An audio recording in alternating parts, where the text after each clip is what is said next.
"I can fix your security," said the homeless teenager. The tech billionaire laughed until one line of code changed everything. "Before we continue, please comment on which city you are watching from." The late afternoon sun cast long shadows across the Tesla Gigafactory parking lot in Austin, Texas, as Dmitry Volkov's custom Cybertruck suddenly displayed a critical security alert. The vehicle's entire autonomous system had been locked out, frozen by what appeared to be a sophisticated ransomware attack. Steam practically rose from Dmitry's ears as he stood beside the $200,000 vehicle, barking orders into his phone while a crowd of departing engineers gathered to watch their CEO's public predicament. From behind a dumpster near the factory service entrance, 16-year-old Zara Mitchell watched the commotion unfold. Her small backpack contained everything she owned: a battered laptop held together with electrical tape, a change of clothes, and the remains of a sandwich she'd salvaged from the factory cafeteria's trash earlier that day. Zara had been living on the streets of Austin for 8 months, ever since aging out of her last foster placement, with nowhere to go and no one to care. Despite her circumstances, Zara possessed an extraordinary gift, an intuitive understanding of code architecture and security systems that she developed by teaching herself programming in public libraries and hacking Wi-Fi networks just to survive. She could see patterns in software the way some people could hear music in their heads. As the crowd grew, Dmitry's frustration mounted. He was one of the youngest billionaire tech founders in Silicon Valley, having built his cybersecurity empire on the promise that his systems were unhackable. Now his own vehicle, equipped with his company's flagship security software, had been compromised in front of dozens of employees with smartphones, recording every moment. Zara studied the error messages flashing across the vehicle's display from her vantage point. She'd seen this type of attack before, not on a Tesla, certainly, but the architecture was familiar. It wasn't true ransomware at all. It was a logic bomb triggered by a timing conflict in the authentication protocols. A relatively simple fix if you knew where to look. Without fully thinking through the consequences, Zara emerged from behind the dumpster and approached the imposing figure of Dmitry Volkov. Her worn sneakers squeaked against the pavement as she navigated through the crowd of engineers in company hoodies and expensive tech gear. Taking a deep breath, she looked up at the billionaire and spoke the words that would change both their lives forever. "I can fix your security." The laughter that erupted from the crowd was immediate and harsh. Dmitry's ice-blue eyes narrowed as he looked down at the teenager standing before him. Her clothes clearly unwashed for days, her hair tied back with what appeared to be a rubber band, and a backpack that looked like it had been through a war. "Who are you?" Dmitry said in his slight Russian accent, his voice dripping with condescension. "To say you can repair a system that my entire security team cannot access." The surrounding engineers chuckled and whispered among themselves, some pulling out phones to record what they assumed would be an amusing encounter.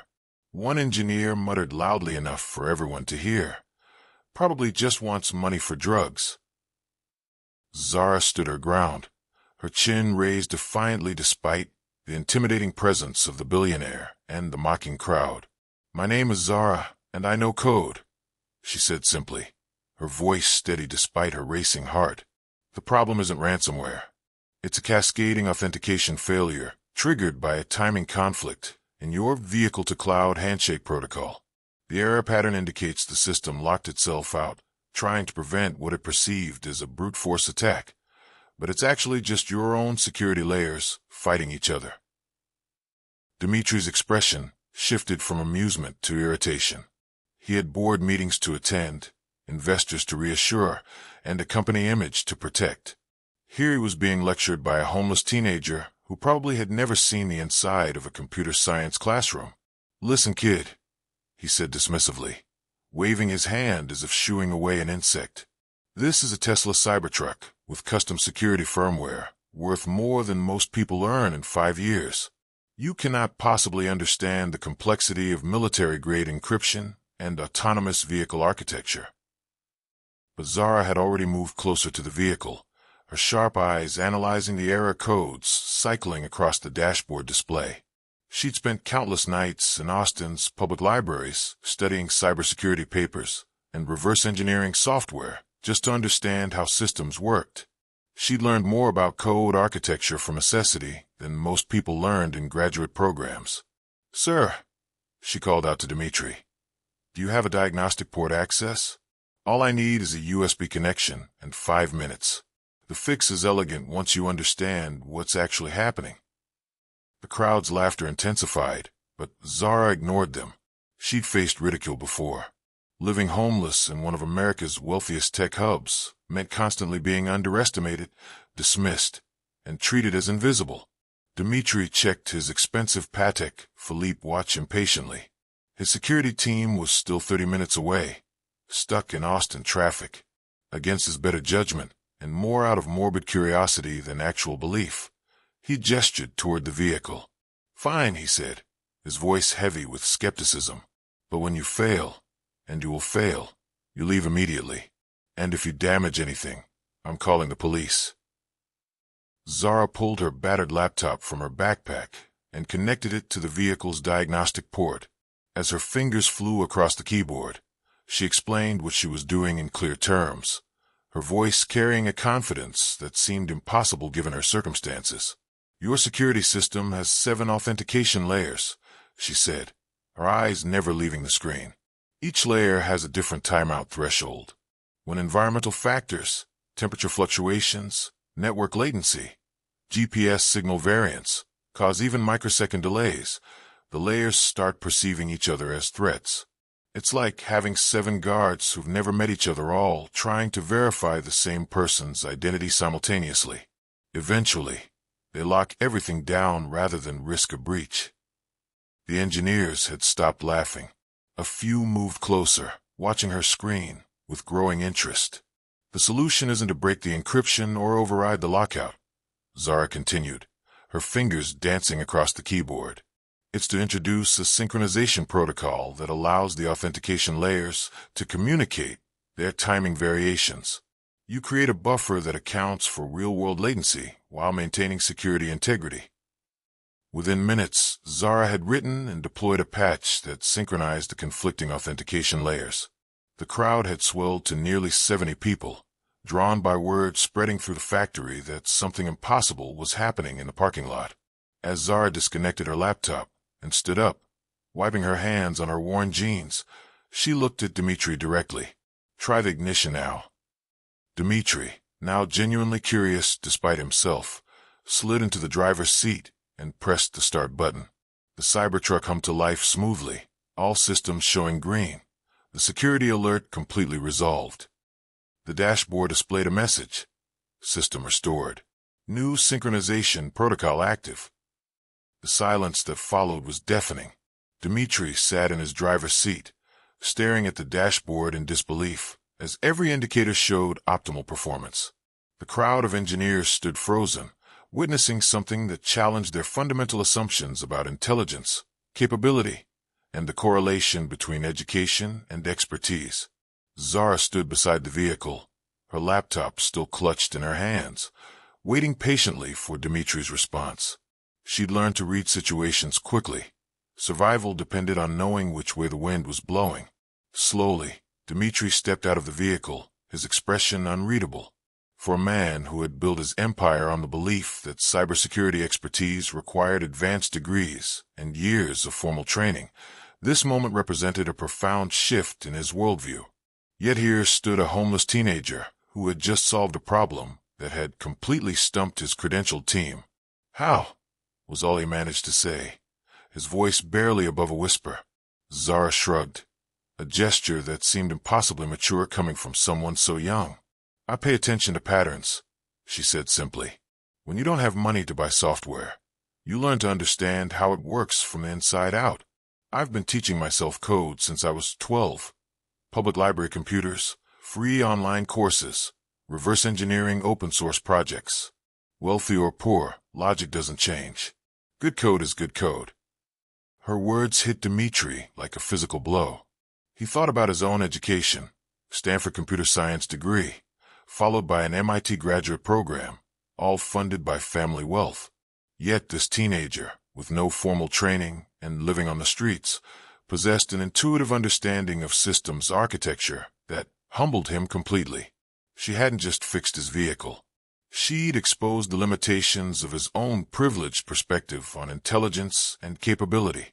"What's your name again?" he asked, his tone now completely different from the condescending voice he had used moments before.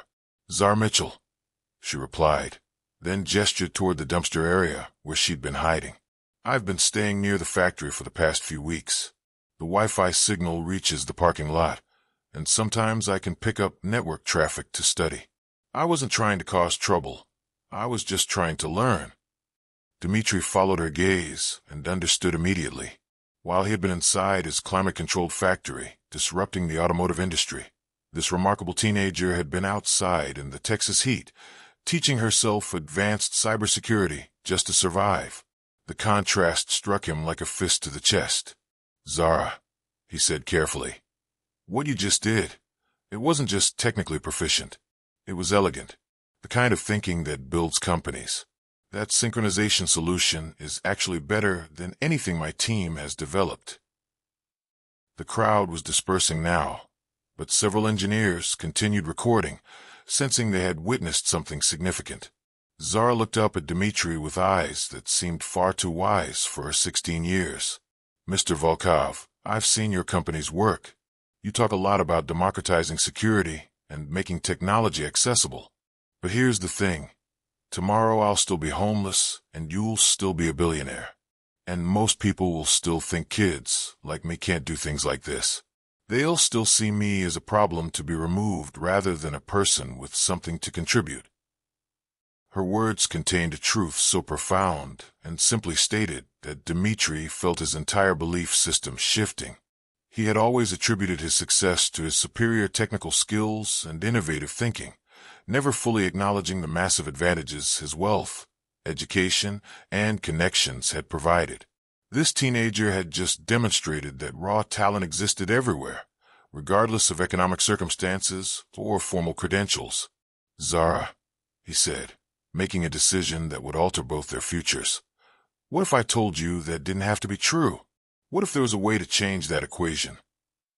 Zara tilted her head, studying his face with the same intense focus she had applied to his vehicle's security system.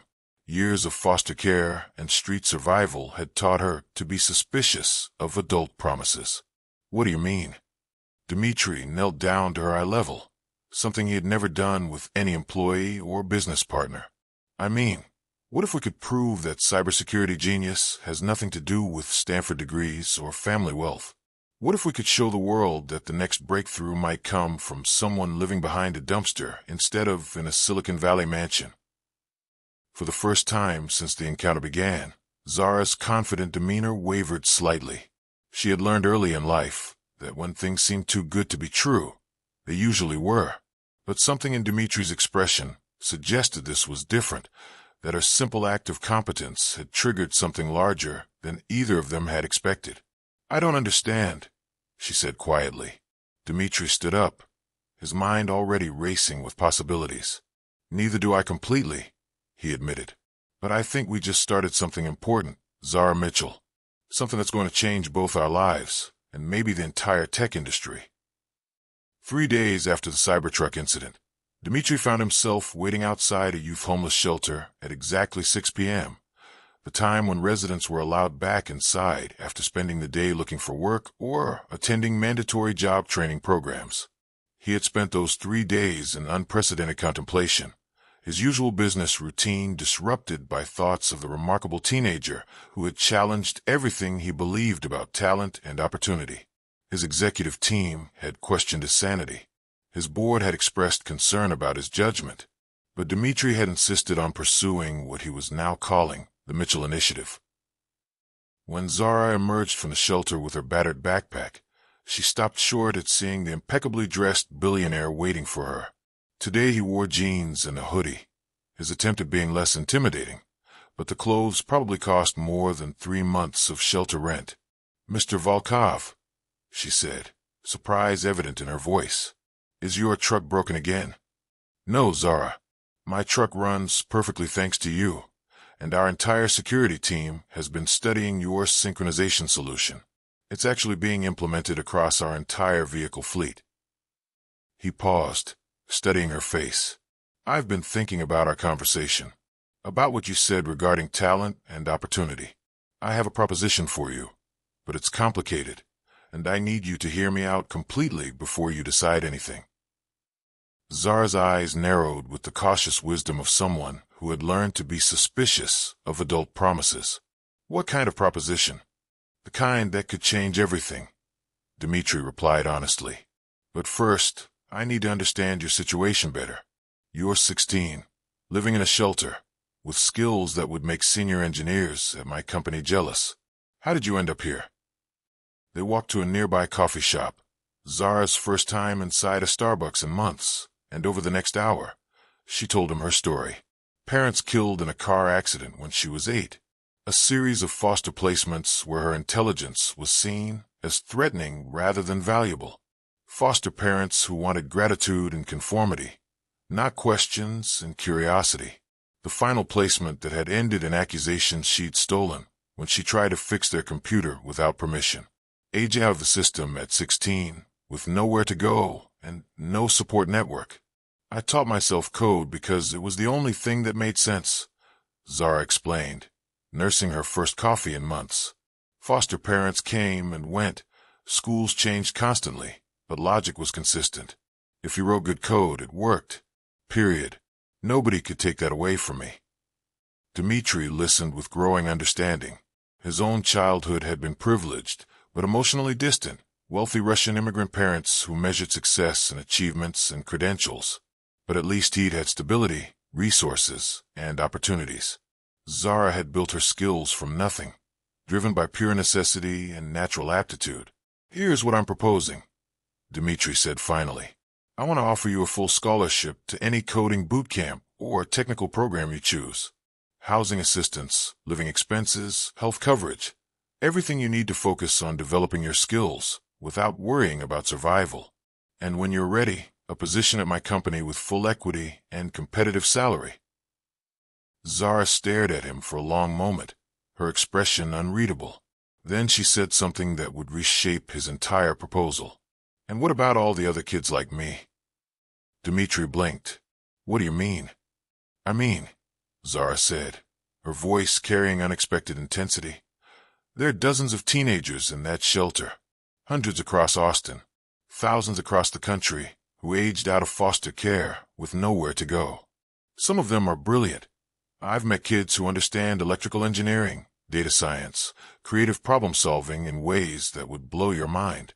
But they're invisible because they don't have the right credentials, or the right address, or the right last name." She leaned forward, her eyes locked on his.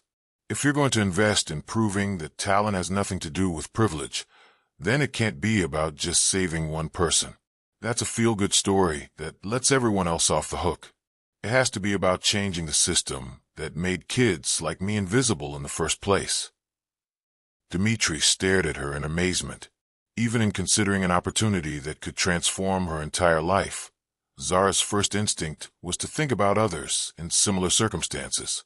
At that moment, he realized he wasn't just encountering exceptional technical intelligence, he was encountering exceptional character and systemic thinking.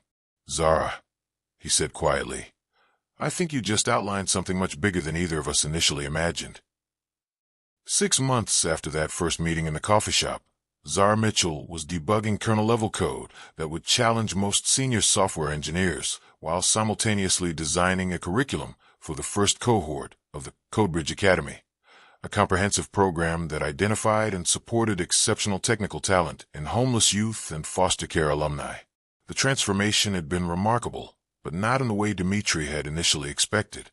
Rather than simply fast-tracking Zara's individual career, their partnership had evolved into something far more significant, a comprehensive initiative that proved technical genius could emerge from the most unexpected circumstances when given proper support and opportunity.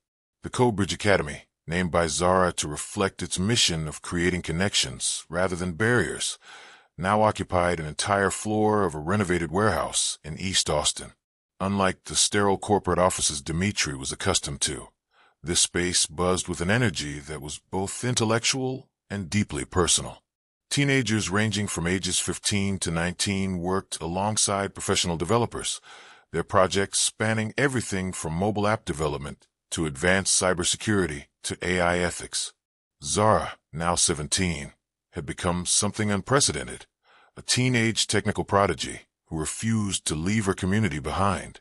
Every morning she attended her advanced placement classes at a local high school through a special arrangement with the district.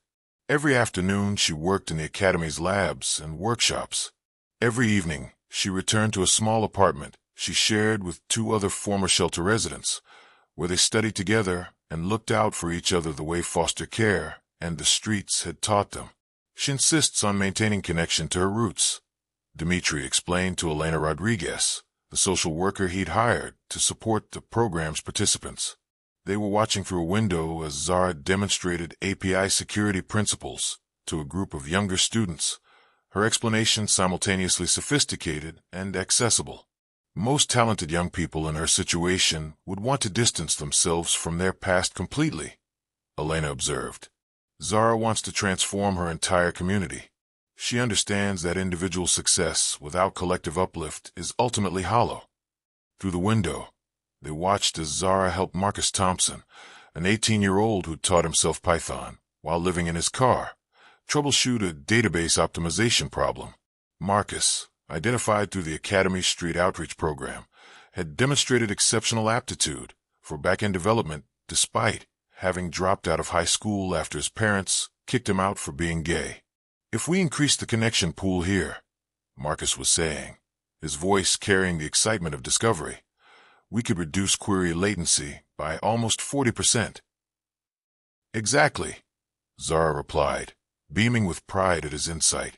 "And what would that mean for the user experience on mobile devices?" "Faster load times, better responsiveness," Marcus exclaimed, then paused. "But wait, wouldn't a larger connection pool increase memory overhead?" Zara grinned. "What do you think we should do about that trade-off?" Dimitri found himself smiling as he watched the interaction. 6 months ago, he had been a successful but isolated billionaire, convinced that technical excellence required expensive education and formal credentials. Zara had shown him that exceptional thinking existed everywhere, waiting only for opportunity and recognition. The community integration was Zara's non-negotiable condition from the beginning, Dimitri told Elena. She refused high-salary positions at major tech companies. She insisted that any support for her development had to include pathways for others in similar circumstances. At first, I thought she was limiting herself, but I've come to realize she was teaching me something fundamental about sustainable change. The Academy's model was indeed revolutionary. Rather than extracting promising teenagers from their communities and plugging them into traditional corporate culture, they invested in creating technical opportunities within those communities. They provided cutting-edge equipment, expert mentorship, and real-world project experience, while allowing young people to remain connected to their identities and support networks. The results had exceeded even Dimitri's optimistic projections. Academy participants were contributing to actual company projects, filing bug reports that improved production code, and developing solutions to technical challenges that had stumped experienced engineers. More importantly, they were proving that technical brilliance wasn't confined to people with computer science degrees from elite universities. Elena Rodriguez entered the observation room carrying a tray of sandwiches. She'd learned from Zara that many participants were still food insecure and worked better on full stomachs. At Dimitri's insistence, Elena had transitioned from her role at Child Protective Services to become the Academy's Director of Participant Support, a position that paid significantly more and allowed her to actually help young people rather than shuffle them through a broken system. "How many applications do we have for next month's cohort?" Dimitri asked her. "Over 500, Elena replied, setting down the tray. "And not just from Austin anymore. We're getting inquiries from foster youth and homeless teenagers across Texas. There are kids driving from Houston, San Antonio, even Dallas, hoping for evaluation and acceptance." Dr. James Kim, a computer science professor from UT Austin, who volunteered as the Academy's technical advisor, picked up a sandwich gratefully. The challenge now becomes scalability. Zara's personal mentorship has been crucial to the program's success, but she can't work with every student individually as the program grows. We need to develop systems that capture her teaching approach and make it replicable. Through the window, they watch Zara transition seamlessly from explaining advanced encryption concepts to helping a 15-year-old with basic HTML.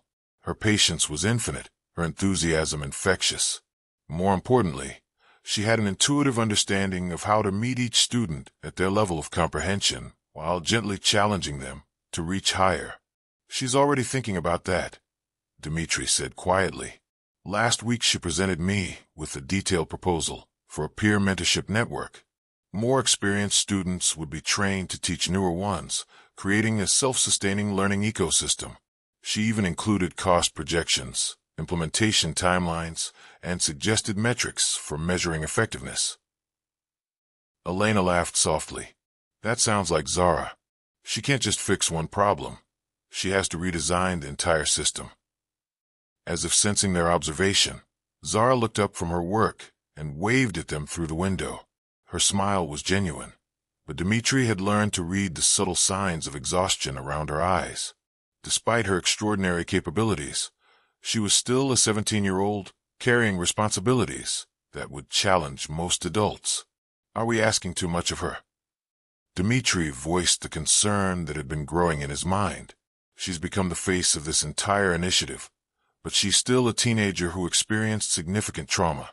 Should she be carrying this much weight?" Elena considered the question carefully. "In traditional terms, yes, we might be concerned about pressure and expectations. But Zara is not traditional in any sense. She seems to thrive on challenge and purpose. It's actually what keeps her grounded and focused. The key is ensuring she retains control over her own choices and never feels trapped by others' expectations." "What do you mean?" Dmitri asked. "I mean that Zara's greatest strength is also her greatest vulnerability," Elena explained. "She has such a powerful sense of responsibility to her community that she might sacrifice her own needs to meet others' expectations. We need to constantly remind her that her worth isn't determined by how many people she helps, but by who she is as a person." Dmitri nodded thoughtfully. Over the past 6 months, he had watched Zara accomplish things that defied conventional understanding of adolescent development. But he had also seen moments when the weight of representing her community's hopes seemed to press heavily on her young shoulders. Moments when the teenager beneath the genius needed space to simply be 16 and figuring out life. "Perhaps," he said slowly, "it's time we focused less on what Zara can achieve and more on ensuring she has the space to heal from everything she survived." The crisis began on a Tuesday morning in March, almost exactly 1 year after Zara had first fixed Dimitri's Cybertruck. An investigative journalist named Richard Morrison had published a scathing expose in TechCrunch titled, "The Billionaire's Exploitation Project. Is CodeBridge Academy helping or harming vulnerable youth?" Dmitri read the article in his penthouse office, his hands trembling with a mixture of rage and devastation. Morrison had interviewed former participants who portrayed the academy as an intense pressure cooker that exploited vulnerable teenagers for cheap labor. He'd quoted child advocacy experts who warned against placing homeless youth in high-stakes technical environments. He'd included photographs of Zara looking exhausted during a particularly intense coding session, captioned, "Child prodigy or corporate exploitation? The tech billionaire claims altruistic motives," Morrison had written. But critics argue that Volkov has essentially created a pipeline of free talent, subjecting vulnerable teenagers to corporate pressure while calling it opportunity.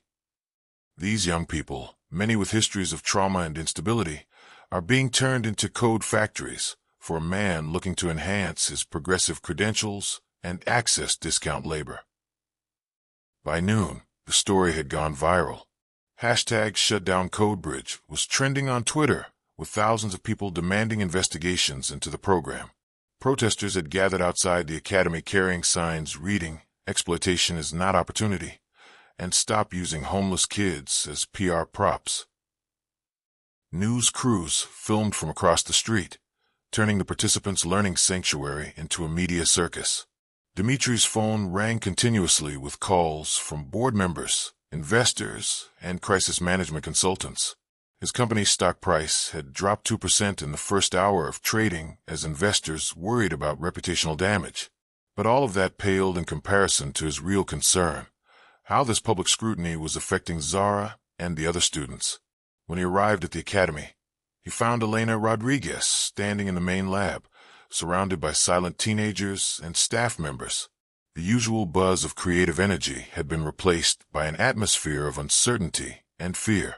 Zara sat at her usual workstation, staring at a laptop screen displaying the TechCrunch article, her young face pale and drawn. "Zara," Dimitri said softly, approaching her carefully. "How are you doing?" She looked up at him with eyes that seemed far too old for her 17 years. "Is it true?" she asked quietly. "Are you just using us? Using me?" The question hit Dimitri like a physical blow. In the years since he had met Zara, she had become far more than a protege or a project. She had become like a daughter to him, forcing him to examine his values and priorities in ways that had fundamentally changed who he was as a person. The idea that she might doubt his motives was devastating. "Zara," he said, pulling up a chair beside her, "everything I have done has been because I believe in you, in all of you, and because I want to see young people have opportunities that match their capabilities, regardless of their circumstances. But I also understand why that IS situation might look different to people who don't know us personally." Dr. Kim appeared at his shoulder, his expression grim. "We need to talk," he said quietly. "All of us, including Zara and the other senior students, because they're at the center of this, and they deserve to understand what's happening and have input into how we respond." 20 minutes later, they gathered in the Academy's small conference room. Dimitri, Zara, Elena, Dr. Kim, and 3 senior students, Marcus, 18-year-old Jasmine Chun, and 19-year-old Deshaun Williams. Outside, they could hear the chants of protesters and the hum of news helicopters overhead. "The fundamental question," Elena began, "is whether you all are here by your own choice or because adults have made decisions for you. The public narrative suggests you're being pressured into an exploitative work environment that serves Dimitri's interests rather than your own." Zara had been quiet since Dimitri's arrival, but now she spoke with a clarity that silenced the room. "Dr. Kim, can I ask you something?" "Of course, Zara. When you were 17, what did you want to be?" Dr. Kim smiled slightly. "I wanted to be a game developer. I was obsessed with creating immersive virtual worlds and spent every free moment learning Unity and Unreal Engine." "And did your parents support that interest?" "Yes, they did. They bought me books, paid for online courses, and encouraged my passion even though they would have preferred I become a doctor." Zara nodded thoughtfully. "So when adults support a teenager's passion for game development, that's good parenting. But when adults support a teenager's passion for cybersecurity and systems architecture, that's exploitation." The simplicity and logic of her question left the adults momentarily speechless. "Zara," Dimitri said carefully, "the difference is that your participation in CodeBridge has attracted public attention and significant resources. People are concerned that the pressure of expectations might be harmful to you and the others." "But whose expectations?" Marcus interjected. "Mr. Volkov, you've never told any of us we had to achieve anything specific. You've provided equipment and mentorship, but you've never demanded results. The only people putting pressure on us are the critics who think they know what's better for us than we know for ourselves." Jasmine leaned forward, her voice passionate. "Before CodeBridge, I was sleeping in my car and stealing Wi-Fi from coffee shops to practice coding. I was already doing this, learning, building, solving problems, but with constant fear about where my next meal would come from or whether I'd be safe sleeping in a Walmart parking lot. This program didn't create my passion. It just made it possible for me to pursue it without dying of hypothermia or starvation." Deshaun nodded emphatically. "These people are worried we're missing out on being normal teenagers." "But what's normal about living on the streets?" What's normal about aging out foster care with zero support? We weren't living some carefree adolescence before Mr. Volkov showed up. We were surviving. Now we're thriving. That's not exploitation. That's transformation. Elena watched the exchange with professional fascination. As someone who had worked in child welfare for 15 years, she recognized something remarkable happening. These young people were articulating their own agency with a sophistication, challenged every assumption about vulnerable youth needing protection from their own choices. What would you like to say to the people who are concerned about you? Elena asked the group. Zara stood up and walked to the window, looking down at the crowd of protesters. I'd want them to know that we still have lives outside this building. We still hang out with friends, watch movies, play video games, do all the stuff normal teenagers do. But we also get excited about solving technical problems and building systems that work elegantly. Why do those things have to be mutually exclusive? She turned back to face the group. And I'd want them to know that trying to protect us by taking away our opportunities isn't actually helping us. It's helping them feel better about their own assumptions about what teenage life should look like. Assumptions built on experiences that have nothing to do with our reality. Dmitri stared at Zara in amazement.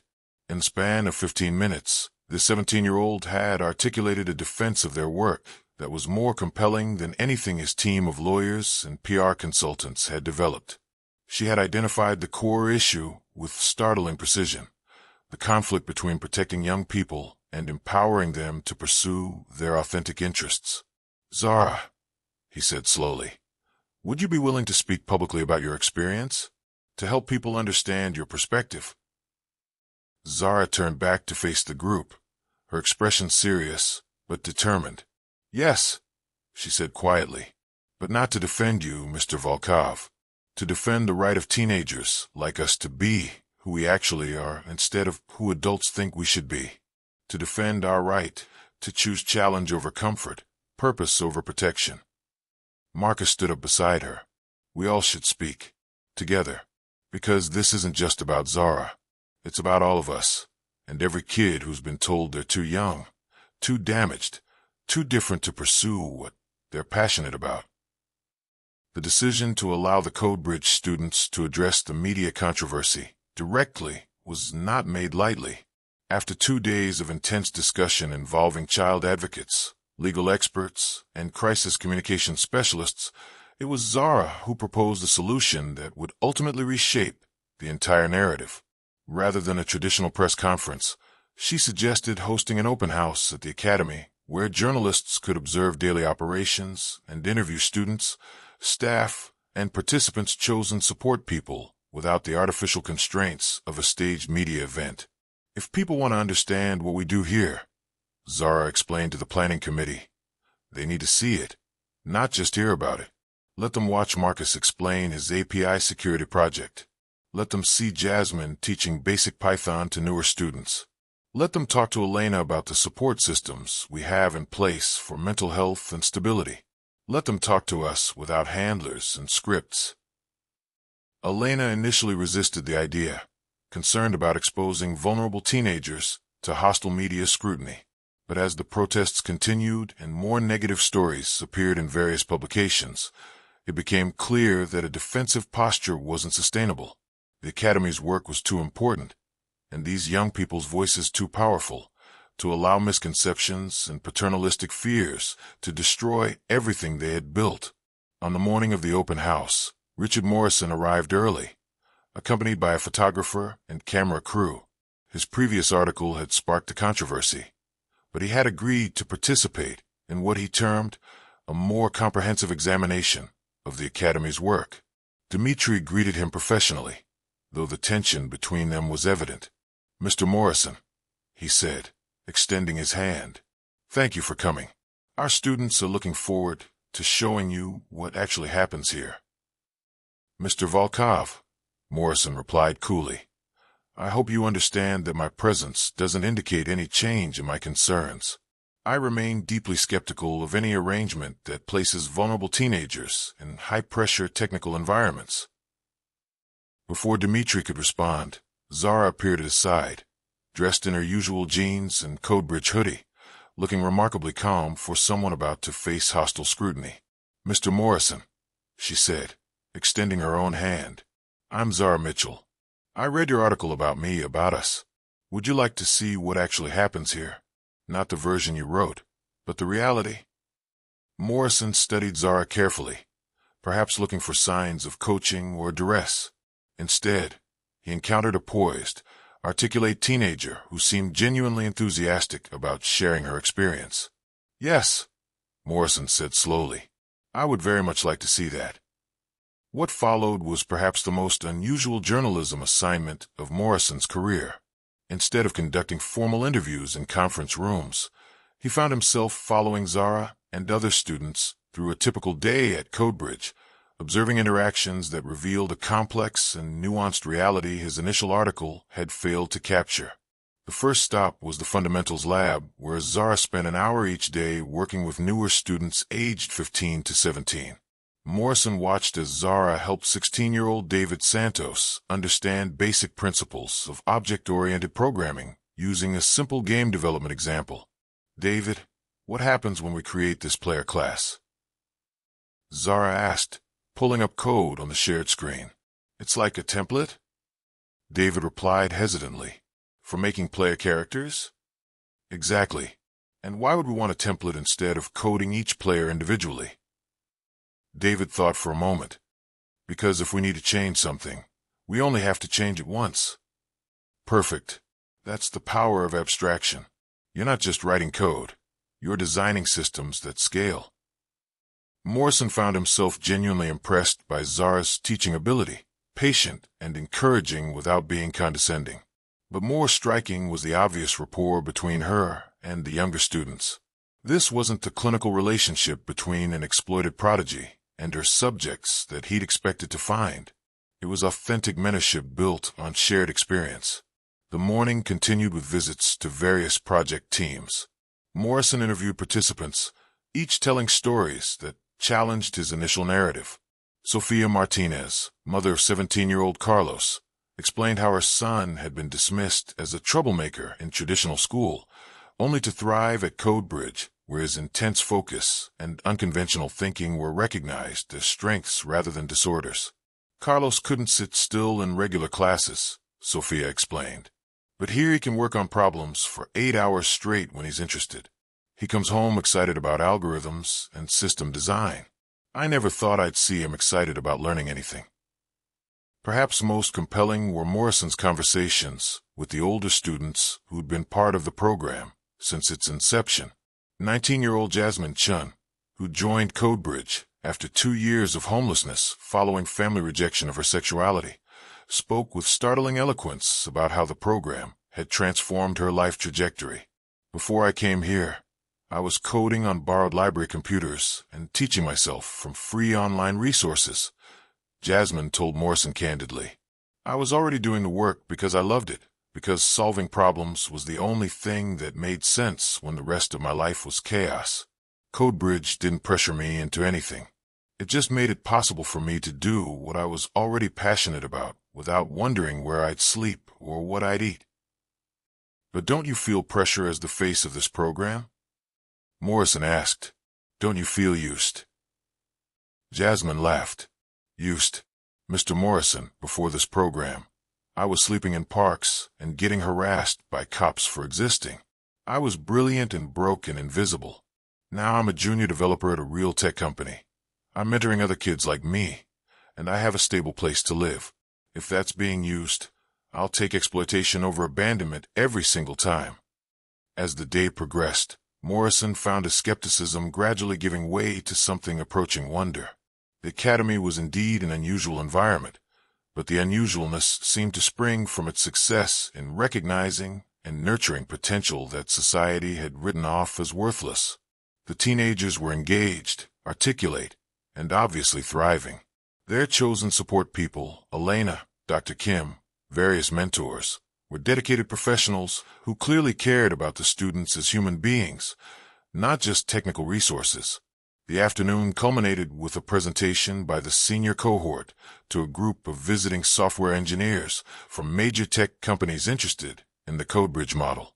Morrison watched as Zara, Marcus, Jasmine, and Deshawn explained their collaborative project, a security audit tool that had already identified vulnerabilities in production systems at 3 Fortune 500 companies. Traditional security audits assume that the people running them have complete context about the systems they're examining, Zara explained to the audience. But often the best insights come from outsiders who see patterns that insiders have normalized. Our tool incorporates multiple perspectives, experienced engineers, working with junior developers, people with different cognitive styles, different educational backgrounds, different life experiences. The diversity of viewpoints makes the analysis more robust. During the Q&A that followed, a senior engineer from Google raised a concern that Morrison had been preparing to voice himself. Zara, while your results are impressive, aren't you concerned about the pressure of being held up as a model for other vulnerable youth? Don't you worry about creating unrealistic expectations? Zara's response was immediate and thoughtful. With respect, sir, I think that's exactly the wrong question. The pressure doesn't come from recognizing what young people are capable of. It comes from limiting us. When you tell teenagers they need to follow a predetermined path, stay in their lane, focus on being normal, that's pressure. When you tell us we can explore our interests and develop our abilities according to our own goals, that's freedom. She gestured toward her fellow students scattered throughout the room. Look around. Do Marcus, Jasmine, Deshawn, or Carlos look stressed to you? They look engaged. They look excited. Because they're finally in an environment where their intelligence is recognized instead of pathologized, where they don't have to hide their capabilities or pretend to be less than they are to make adults comfortable. Morrison found himself nodding unconsciously. The evidence was indeed overwhelming. Whatever his initial concerns about exploitation and pressure, what he was observing was the opposite. Young people thriving in ways that traditional systems had never allowed. As the day concluded, Zara approached Morrison with her characteristic directness. Mr. Morrison, can I ask you something? Of course. When you wrote your article about me, about us, what were you trying to protect us from? Morrison considered the question carefully. I was trying to protect you from being exploited by wealthy adults for their own purposes, from having your trauma commodified and your vulnerability monetized in service of someone else's agenda. Zara nodded thoughtfully. I understand that impulse, and I appreciate that you care about vulnerable young people. But what if the thing you're trying to protect us from is actually the thing we most want and need? What if learning and building and solving problems isn't what's being done to us, but what we're choosing to do with support that makes it sustainable? The question hung in the air between them, challenging not just Morrison's assumptions about the academy, but his fundamental beliefs about adolescence, agency, and the relationship between protection and empowerment. Richard Morrison's follow-up article, published 3 weeks later, carried the headline, I Was Wrong, inside the program that's redefining tech education and youth empowerment. The piece offered a nuanced retraction of his earlier criticism while exploring the broader implications of what Codebridge had achieved. After spending extensive time observing the Academy's operations, Morrison wrote, I encountered something unprecedented, an educational environment where exceptional ability is nurtured without exploitation, where trauma survivors are supported without being defined by their trauma, and where a group of teenagers have somehow created a model that challenges our most basic assumptions about who deserves access to opportunity and on what terms. The article featured interviews with youth advocates, education experts, and tech industry leaders who had initially shared Morrison's concerns, but had reached different conclusions after examining the Academy's methods and outcomes. Dr. Patricia Williams, a child trauma specialist who had been quoted critically in the original piece, provided a thoughtful reassessment. I maintain that protecting vulnerable youth from exploitation is paramount, Dr. Williams explained in the new article. But I've come to realize that my definition of exploitation was too narrow and perhaps too paternalistic. Preventing young people from pursuing their authentic passions and developing their natural abilities can be just as harmful as pushing them toward goals they don't share. The question isn't whether we support exceptional teenagers, but how we support them in ways that honor their agency and acknowledge their humanity. The positive media coverage brought new opportunities and new challenges. Education departments from 15 different states sent delegations to observe CodeBridge's methods. Tech companies offered partnerships, funding, and internship pipelines. International organizations invited Zara to speak about innovative approaches to identifying and developing technical talent. But perhaps most significantly, the renewed attention brought Zara face-to-face with other teenagers whose experiences paralleled her own. Through social media and news coverage, families with exceptional young people reached out, sharing stories of frustration with traditional systems and seeking guidance about nurturing their teenagers' abilities without sacrificing their emotional well-being or forcing them into predetermined paths. One such teenager was Kenji Takahashi from Seattle, whose 17-year-old son Hiro had taught himself advanced cryptography and blockchain architecture while working at a fast food restaurant to help support his single mother. Like Zara, Hiro had been dismissed by adults who couldn't believe a teenager could master such complex concepts independently. When Zara video called with Hiro, she immediately recognized a kindred spirit. "I realized that what we're doing at CodeBridge isn't really about me being special," she later told Dimitri. "It's about creating space for all the kids like us who think differently and learn intensely." Hiro is brilliant, but he's also isolated because no one in his life understands what excites him about breaking encryption algorithms for fun. That realization led Zara to propose what would become her most ambitious project yet, a network of CodeBridge-affiliated programs that could support exceptional young technical minds while maintaining strong connections to their local communities and support systems.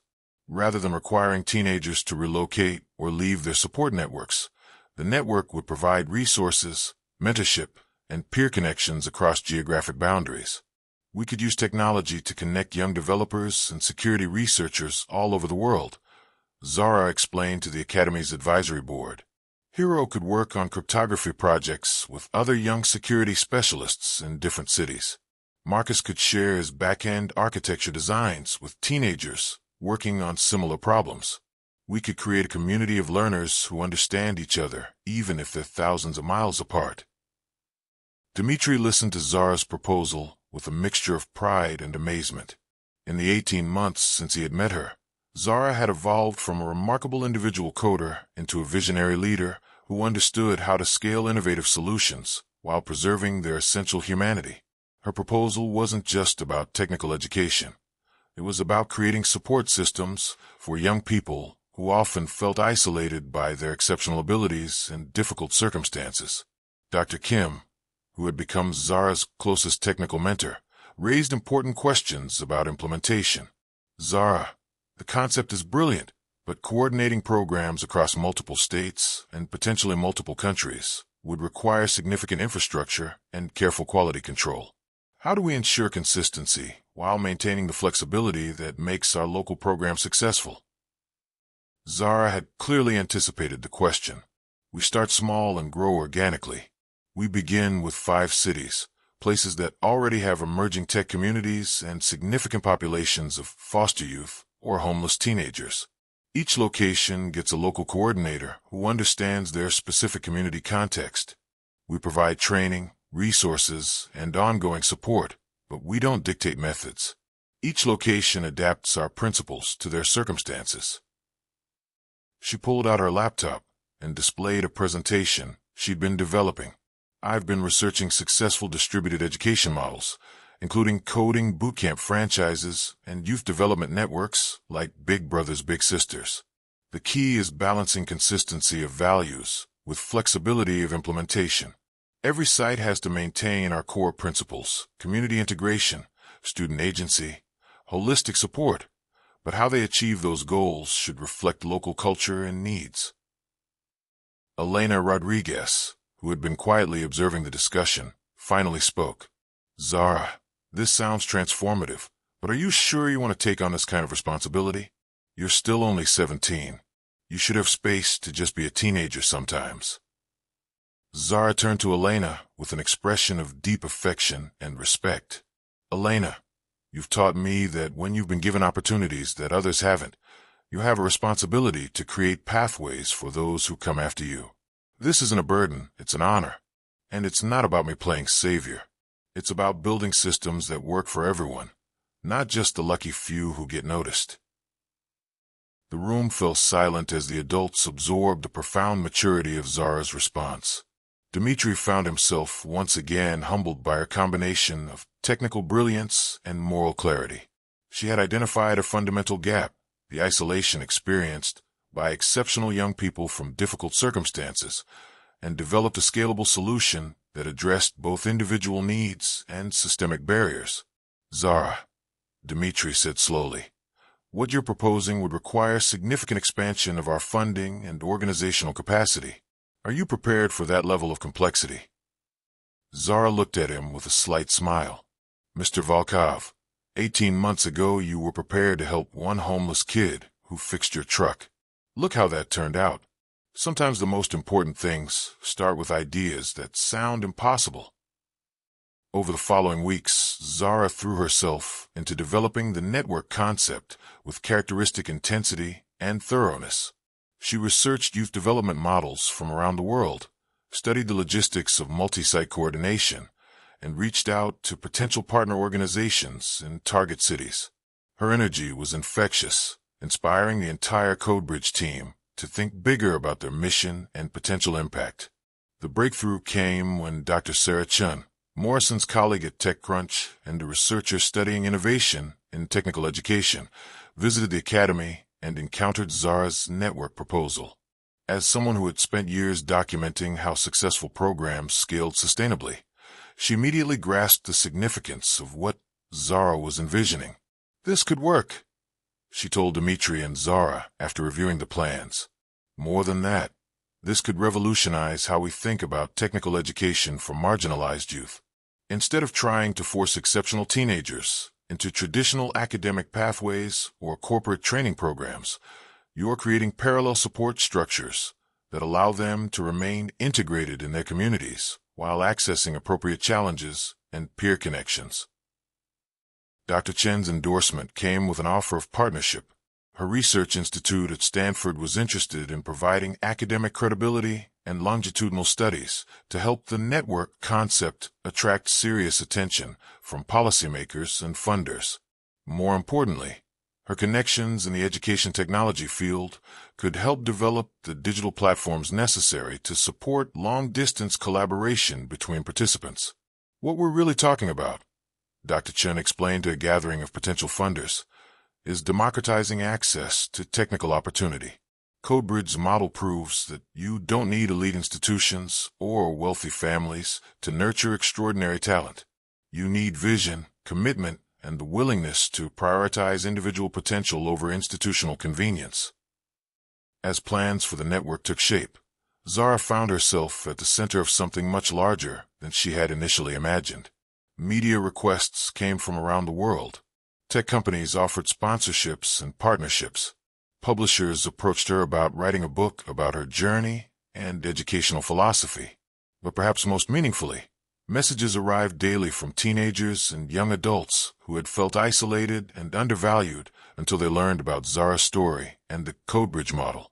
These messages, more than any media coverage or professional recognition, reminded Zara why the work mattered. One email from an 18-year-old named Alex in rural Montana particularly moved her.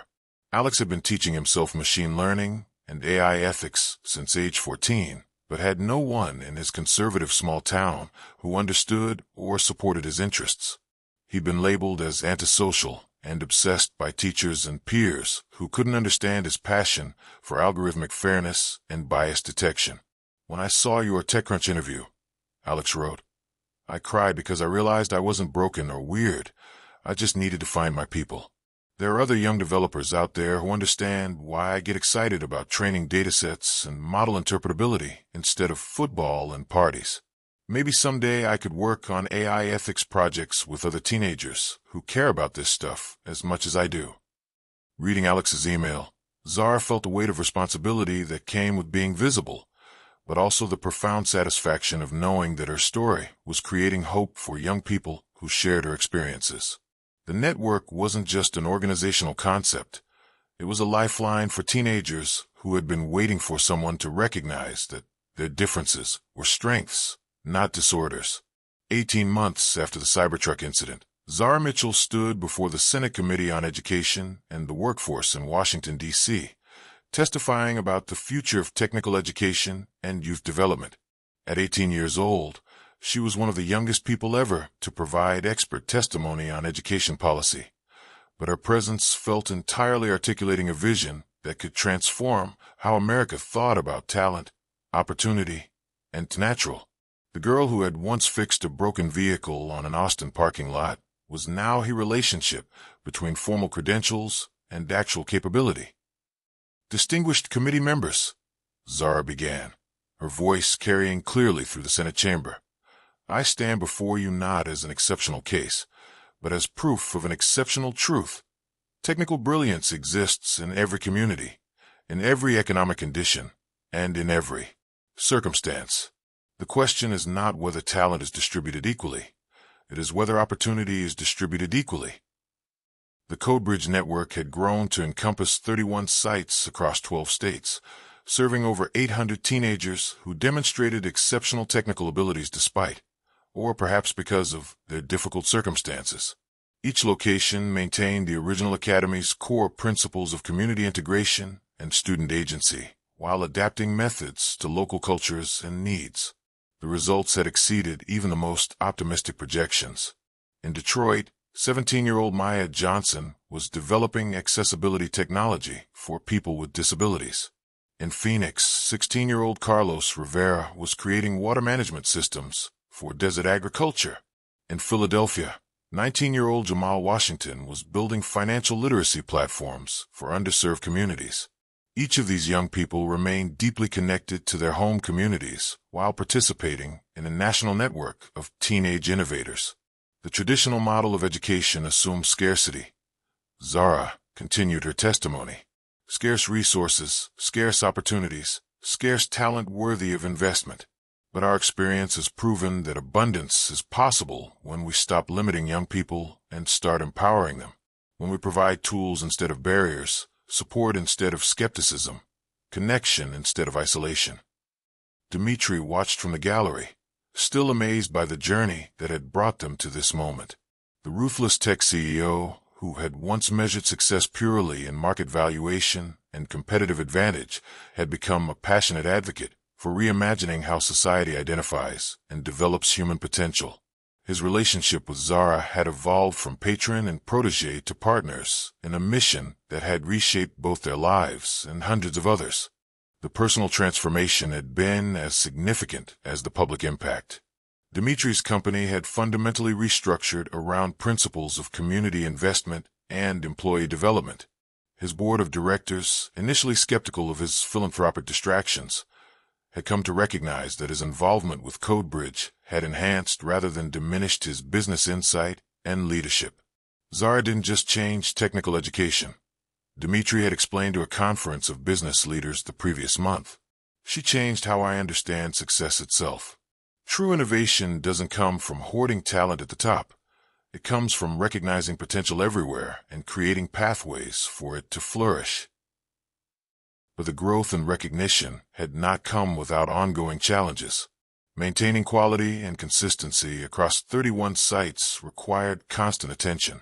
Cultural differences between regions demanded careful navigation. The pressure of national attention sometimes threatened to overshadow the local community focus that had made CodeBridge successful in the first place. Zara had navigated these challenges with wisdom that continued to astonish adults around her. When tensions arose between network sites, she insisted on personal visits to understand local contexts and perspectives. When media attention became overwhelming, she implemented strict boundaries to protect participants' privacy and normalcy.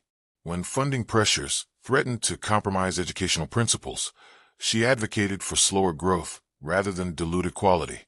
"The hardest lesson I've learned," Zara had confided to Elena during one of their regular mentoring sessions, "is that scaling success is harder than creating it. It's easy to be pure when you're small and scrappy. It's much harder to maintain your values when you're managing millions of dollars and hundreds of students across different states. Elena, who had been documenting CodeBridge's evolution since the beginning, had nodded thoughtfully. Zara, what makes you remarkable isn't just your technical brilliance, though that's extraordinary.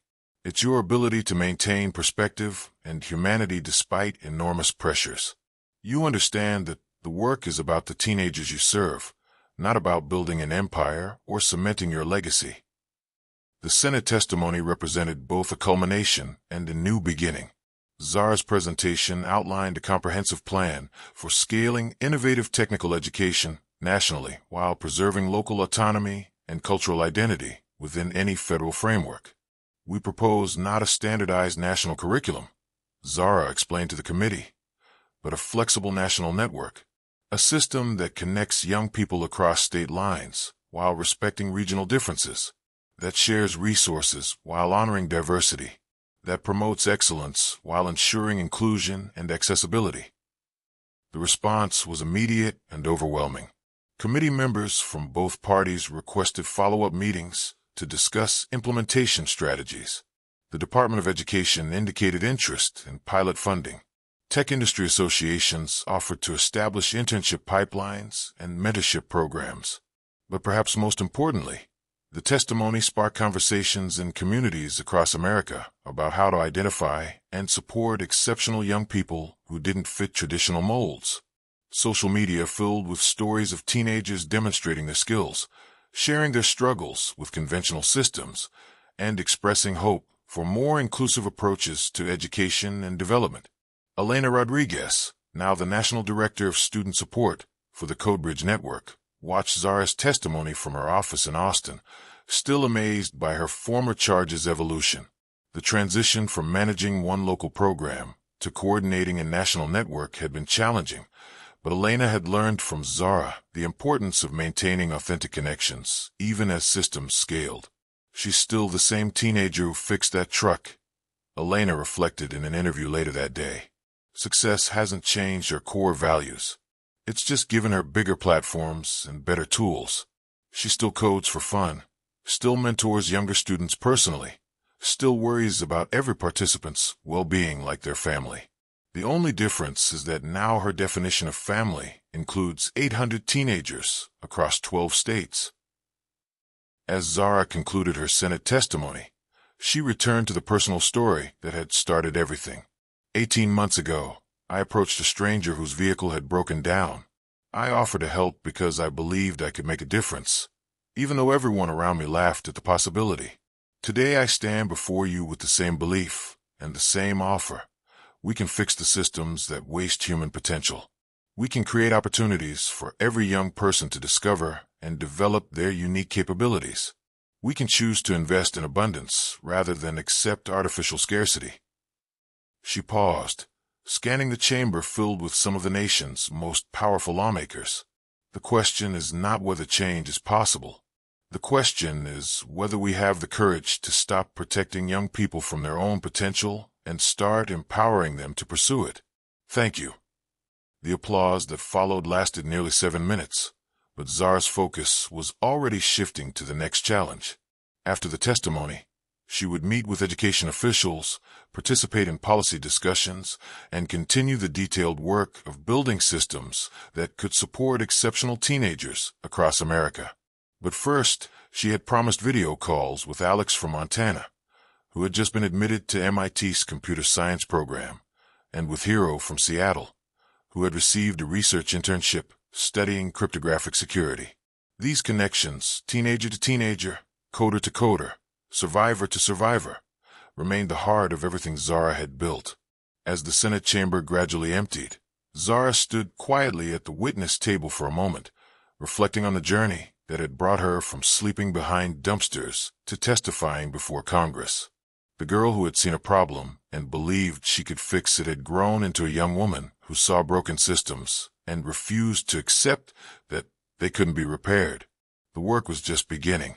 3 months after Zara's Senate testimony, the CodeBridge Network faced its greatest crisis. A coordinated investigation by state education authorities and child welfare agencies in multiple states had been launched, questioning the legal and ethical framework of the program. The investigation was led by Senator Patricia Henshaw, a prominent child welfare advocate who argued that CodeBridge was creating an elite tracking system that exploited vulnerable teenagers' trauma for corporate benefit while undermining traditional educational institutions. The crisis escalated when 19-year-old Marcus Thompson, one of Zara's earliest ments and now a junior security engineer at a major tech company, suffered what appeared to be a severe panic attack during a high-stakes technical presentation. Video footage of Marcus struggling to breathe and leaving the room in distress went viral, with critics using it as evidence that CodeBridge's approach created unsustainable pressure. "This is exactly what we warned about," Senator Henshaw declared in a press conference. Marcus Thompson's breakdown is not an isolated incident.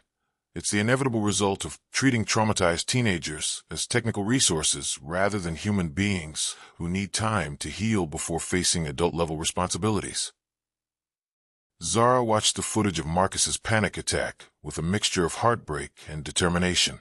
She knew Marcus better than perhaps anyone except his foster mother. She understood the pressures he faced, not just from CodeBridge, but from a society that expected him to be either a perfect success story or a tragic cautionary tale, with no space for the messy reality of being a brilliant 19-year-old who was still healing from childhood trauma while building a career. "We need to go to him," Zara told Dimitri and Elena. "Marcus isn't struggling because of what we're doing at CodeBridge. He's struggling because the world won't let him be both exceptional and human. They want him to be a symbol, either of exploitation or triumph, but they won't let him just be a person who's still figuring things out." The decision to visit Marcus personally, against the advice of lawyers and crisis management consultants, represented a defining moment for Zara and the CodeBridge network. At 18, Zara was about to face the most challenging situation of her young leadership, defending not just her educational philosophy, but the well-being of a young man she considered a brother. Marcus lived in a shared apartment in San Jose with two other CodeBridge alumni who had found tech jobs in Silicon Valley. When Zara arrived with Dimitri and Elena, they found him sitting alone in his room, surrounded by the coding projects and security certifications that had once brought him such joy. Now those same achievements seemed to mock him, representing expectations he felt he could no longer meet. "I let everyone down," Marcus said quietly when Zara entered his room. "I let you down, Zara. I let the network down. I let all those kids who look up to us down. Maybe Senator Henshaw is right. Maybe we're just damaged kids playing at careers we're not emotionally equipped to handle." Zara sat down beside him on his bed, her heart breaking for her friend. "Marcus, do you remember what you told me when you first joined CodeBridge? You said you finally felt like you could breathe because you didn't have to hide your intelligence or pretend to be less capable than you were. You said you felt seen for the first time in your life." "That was before," Marcus replied, his voice hollow. "Before everyone was watching. Before I became a poster child for whether homeless kids can make it in tech. Before every panic attack became evidence in a political debate." "Listen to me," Zara said with an intensity that made Marcus look up. "The pressure you're feeling isn't coming from CodeBridge or from your abilities or from your work. It's coming from people who can't accept that someone like us can be both brilliant and traumatized, both successful and still healing, both exceptional at code and struggling with anxiety." She took his hands in hers. "You had a panic attack during a high-stakes presentation. You know what that makes you. A 19-year-old with a trauma history who got overwhelmed in a stressful situation.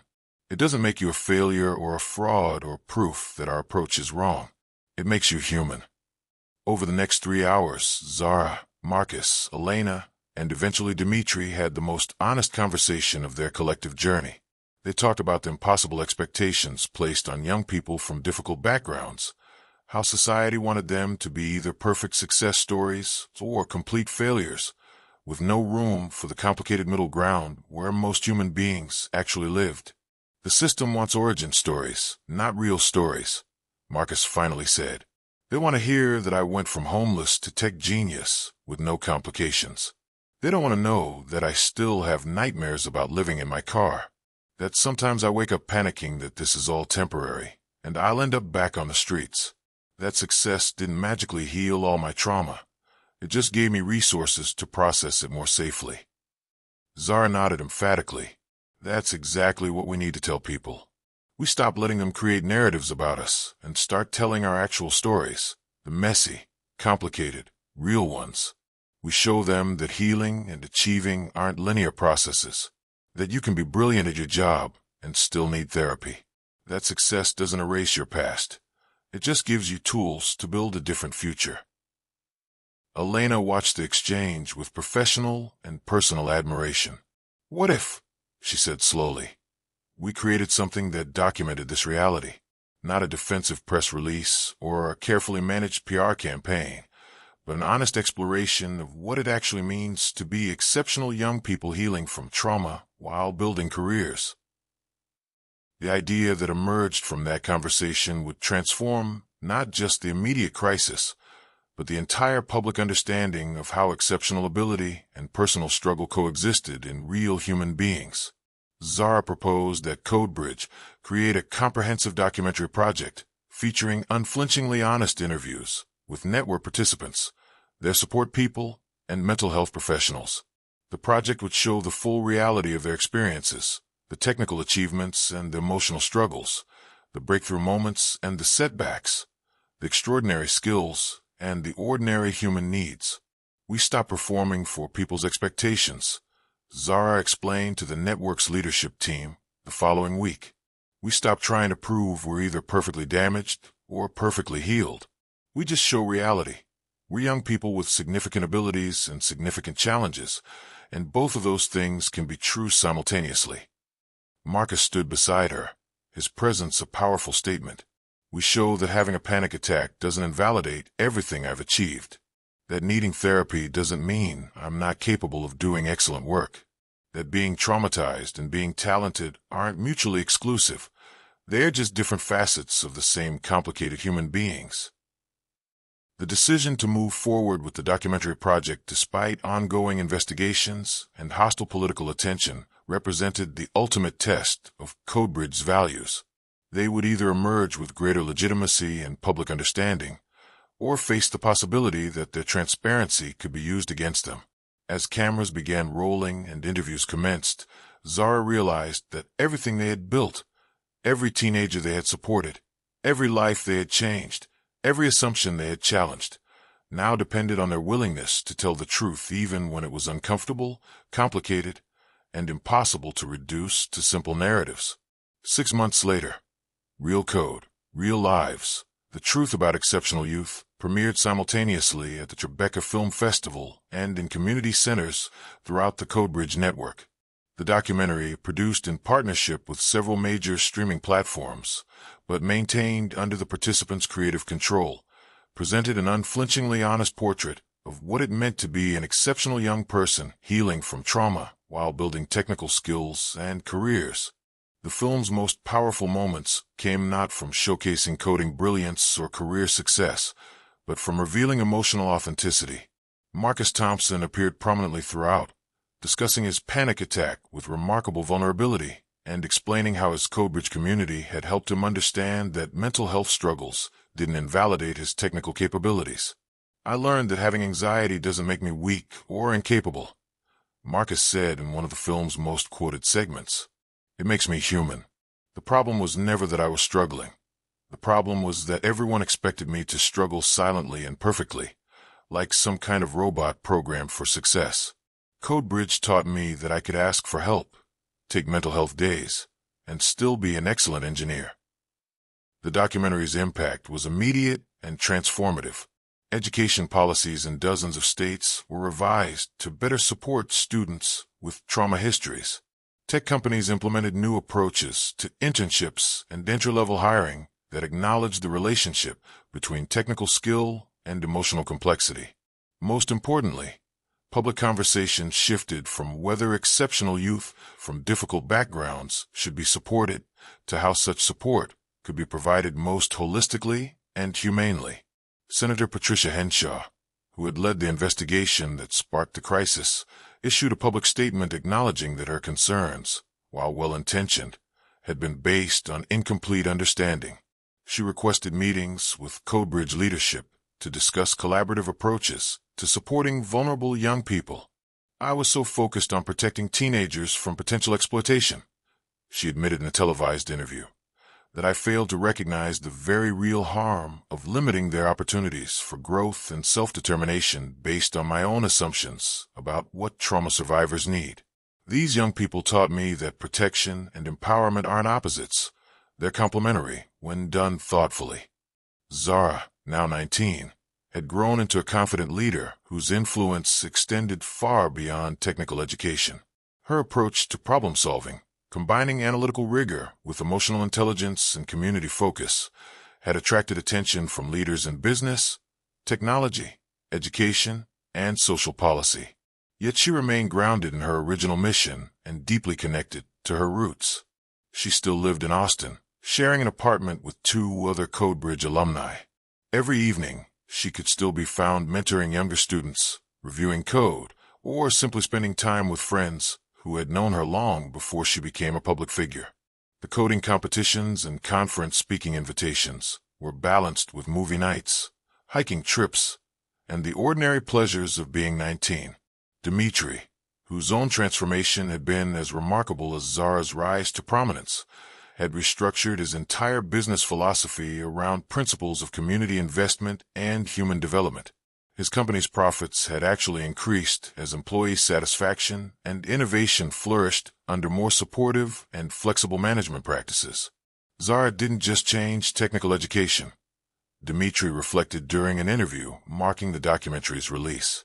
"She changed how I understand value creation itself. True wealth isn't measured by what you extract from people, but by what you enable them to become. The most successful investment I ever made wasn't in AI or cybersecurity or autonomous vehicles. It was in recognizing one remarkable teenager's potential and then discovering there were hundreds more just like her waiting for someone to see them." The CodeBridge network had grown to serve over 1,200 teenagers across 38 locations in 15 states. Each site maintained the original philosophy of community integration and student agency, while adapting methods to local cultures and needs. More importantly, the network had inspired hundreds of independent programs across the country, each building on CodeBridge principles, while developing unique approaches suited to their communities. Perhaps most significantly, the broader conversation about education and youth development had shifted toward recognizing that exceptional ability and emotional complexity could coexist, that supporting one didn't require ignoring the other. CodeBridge's influence could be seen in policy changes, curriculum innovations, and cultural attitudes that increasingly valued holistic approaches to developing human potential. On the 2-year anniversary of the Cybertruck incident, Zara returned to the exact parking lot where she had first approached Dimitri. The Gigafactory had installed a small memorial marker at the spot, not to commemorate the vehicle repair, but to honor the principle it represented. Here, a homeless teenager proved that extraordinary capability emerges in unexpected places when given opportunity and recognition. The marker had been installed by the factory, but Zara's favorite part was the addition made by CodeBridge participants. And then she made sure opportunity reached everyone, not just the lucky few. Standing there with Elena and Dimitri, Zara reflected on the journey that had brought them to this moment. The scared, brilliant teenager who had offered to fix a stranger's security system had become a national voice for reimagining how society identified and supported potential. But she had never lost sight of the simple truth that had motivated her from the beginning. Everyone deserves the chance to contribute their gifts when they're ready and on their own terms. "What's next?" Dimitri asked, a question that had become their traditional way of planning for the future. Zara smiled, looking around at the factory complex that had transformed from a place where she scavenged Wi-Fi to a symbol of how chance encounters could spark systemic change. "Whatever systems need fixing," she said simply. "There are always broken systems that waste human potential, and there are always people ready to redesign them if we just give them the tools, support, and freedom to try." She paused, then added with characteristic insight. But also, maybe it's time I focus on just being 19 for a while. I'm enrolled at UT Austin for computer science this fall, not because I need the degree, but because I want the experience of being a college student. Marcus reminded me that healing and growing happen in the spaces between achievements, not just in the achievements themselves. Elena smiled, recognizing the wisdom in Zara's self-awareness. That might be the most important lesson you've learned, that your worth isn't determined by how many people you help or systems you fix, but by who you are as a person. Dmitri nodded, understanding that Zara's evolution had taught him as much as it had taught the world. The teenager who fixed my truck taught me that intelligence appears in unexpected places. The young woman standing here now is teaching me that sustainable change requires knowing when to push forward and when to pause for yourself.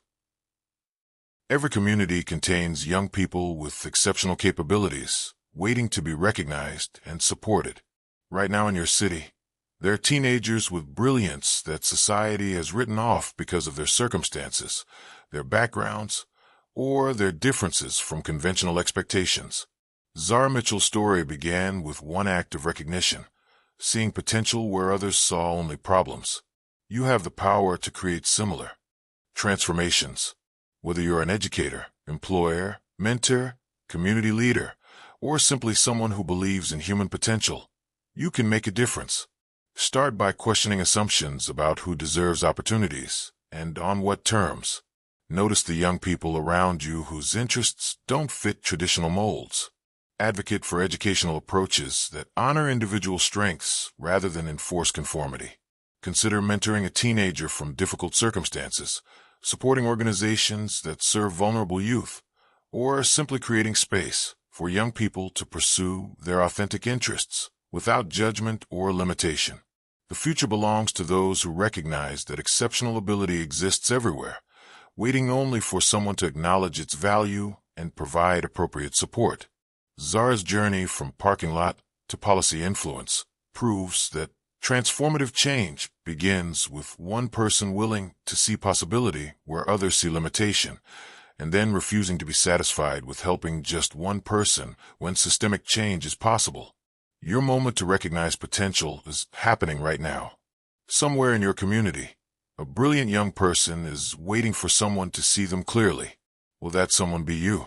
The next breakthrough, the next innovation, the next transformation might come from the teenager everyone else overlooked. Make your choice. Perpetuate the systems that waste potential, or become part of the solution that unleashes it. Real change starts with real recognition.